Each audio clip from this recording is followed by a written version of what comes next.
You know, some stories never let go. No matter how many times we hear them, they keep whispering in our minds. For me, one of those stories has always been the Mahabharata.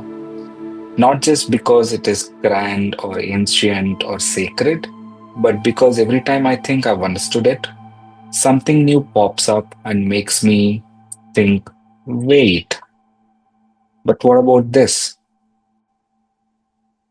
So let me start with a few questions that have followed me for years, and maybe they've followed you too. So was Karna the real hero we all betrayed? Did Krishna protect Dharma or bend it? Was Draupadi punished for power?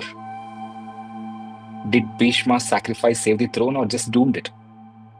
Is the Gita a call to peace delivered on a battlefield? Was gamble a need for kings? Why did Kunti abandon Karna knowing it was from God? Why did Draupadi marry five men? Why would somebody betray and kill a 16-year-old Abhimanyu in middle of a war? How do you justify the use of Brahmastra in Kurukshetra? And did Shakuni play the right game? Did he cheat? Was he really smart? So yeah, I can go on with questions, but the answer, while it is within the epic, it's all grayed out somewhere. All we have to do is read the epic right, understand the depth of the story, and we will be able to decode all of it. So, yeah, here is what I will do. I will ensure all these questions are answered, not just by following how Mahabharata is laid out in 18 parvas, but in the right order. So, in this series, we are not polishing the epic. We are not giving TV drama versions. This is going to be raw and messy, and this is unfiltered Mahabharata. Stay with me while I decode and present you the unfiltered version. Mahabharata is not just a war story, it's a mirror. Every choice inside it is a choice we still make today. So, here is what we will do. I'll tell you small stories, bring you voices of those characters as they are here with us today, ask the hard questions that nobody would have asked them so far, and then give you one takeaway. And I promise you, by the end, you won't just know Mahabharata, you'll feel it with you. So let's start with some of the most asked questions or the FAQs topped up with my version of questions that I will let you answer. So to begin with, the first question or the first scene that I would want to bring in front of you today is Kunti's first secret. So a sage gave her a mantra. He said, call any god and you will bear his child. So out of curiosity, young Kunti called the sun. A golden child was born, glowing like fire itself. But Kunti was unmarried, afraid, worried. She placed the infant baby in a river basket and let him drift away. And that baby was Karna. So here is my question. Was Kunti's fear the first spark that lit the fire of Mahabharata? If she had raised Karna, would the war have ever happened? Would there be a different version of Mahabharata? I'm sure there would have been. So the next scene that we will talk about is Bhishma's vow. On the banks of Ganga, Devavrata raised his hand and said, I vow lifelong celibacy. He declared, just so his father could marry Satyavati. The gods rained flowers, the people cheered. His name became Bhishma, the terrible one. But that war cut off the line of generations, twisted the entire story because one man locked his life away in sacrifice, created a lot of chaos. So, yeah, tell me, was Bhishma's sacrifice actually the dynasty's greatest curse? If a war destroys a kingdom, is it still noble? I don't think so. Let's talk about Gandhari. So, just to give you more context about Gandhari, she's the one who has her blindfolds on. So she's a princess about to marry a blind king. Out of devotion, she tied a cloth around her own eyes. She swore she would never see the world her husband could not. Sounds noble, but dangerous too. Her unread sons grew under her shadow, proud, fierce, but without vision. Imagine 100 sons of Gandhari growing under a shadow. So here is my question. Did Gandhari's blindfold also blind her sons? By refusing to see, did she unknowingly raise Duryodhana to destroy, who is also the major cause for the war? And then we have Ekalavya, a great warrior, a great student who comes from a very humble background.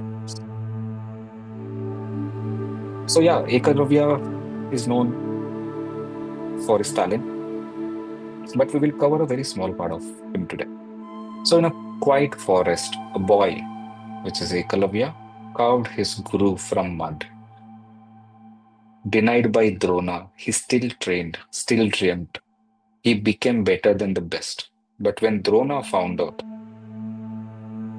that Ekalavya was quietly learning from Drona, who is the teacher, he demanded the boy's thumb as Guru Dakshina. Ekalavya bowed, cut it off, and offered it to Drona. That day, the forest lost a hero. So, your question is, was Drona protecting Dharma or just protecting privilege? Which we see even now, even these days. And when society crushes talent, rebellion always comes later. Then we have another, the most trending episode or a scene in the entire epic, which is Draupadi's humiliation. A queen dragged by her hair into the royal court. Slave, they called her. She asked a simple question. Whom did Yudhishthira lose first, himself or me? No elder answered. Nobody answered. Silence filled the entire hall. Dice had replaced Dharma that day. So why did anybody not help Draupadi that day? Did the silence of the wise make the war inevitable? When Draupadi cried, no one stood up. Does that mean the Kurukshetra was already written? Yep. Give me your responses in comments, please. And then you have a great warrior to talk about, Abhimanyu. And if you remember Chakravyuha, which we will dig deep and learn more in our upcoming episodes, there's a small story of this 16-year-old boy too, who is the son of Arjuna. He enters the war. He knows how to break into the Chakravyuha, but he would not know how to come out of it. But he will still enter, surrounded by thousands of warriors, pierced by arrows. He fought until his last breath. When Abhimanyu fell, surrounded by all Kauravas, his innocence itself died on the battlefield. Did Kauravas cheat in defeating Abhimanyu? I think the answer is yes. But yeah, love to hear your comments. But if I still have to say, if victory demands the blood of children, is it still victory? I would say no. So we spoke about Kunti in the very first scene. A boy abandoned at birth, mocked all his life as a charioteer's son. Yet Karna rose, invincible, generous, radiant like the sun himself.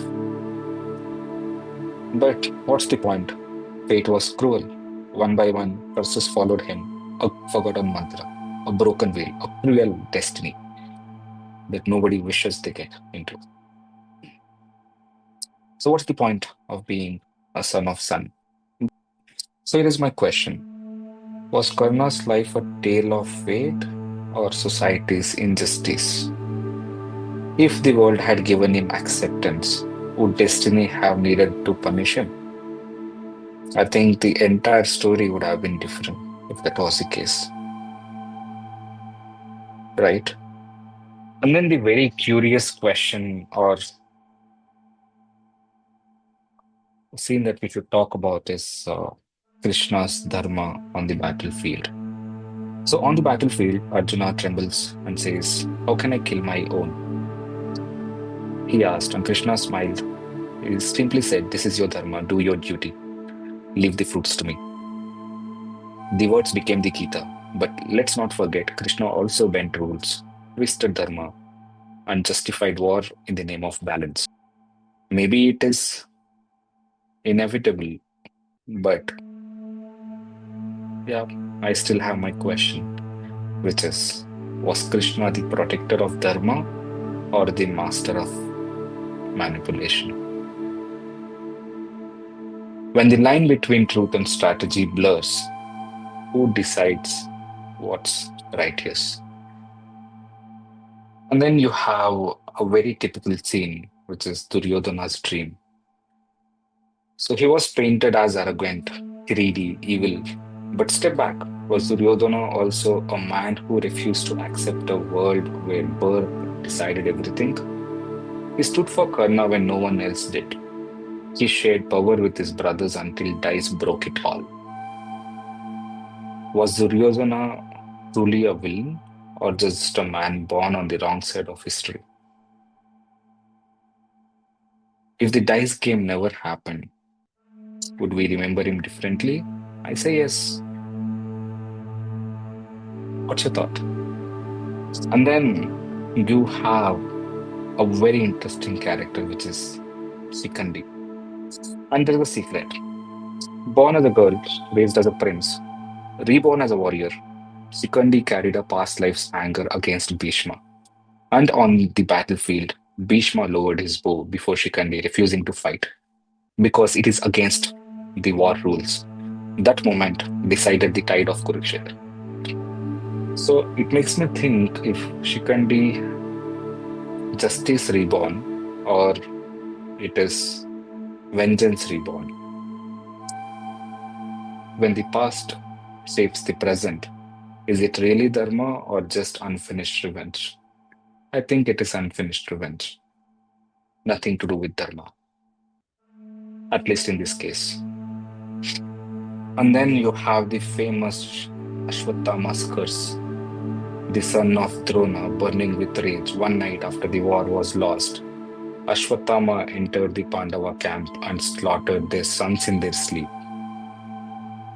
While we have different versions on how Ashwatthama killed Pandavas, it also talks about a coward's revenge. Krishna cursed him, live forever with your wounds unseen, unhealed. So, is immortality a blessing or a worst punishment? What is worse, it's death or living forever with your sin?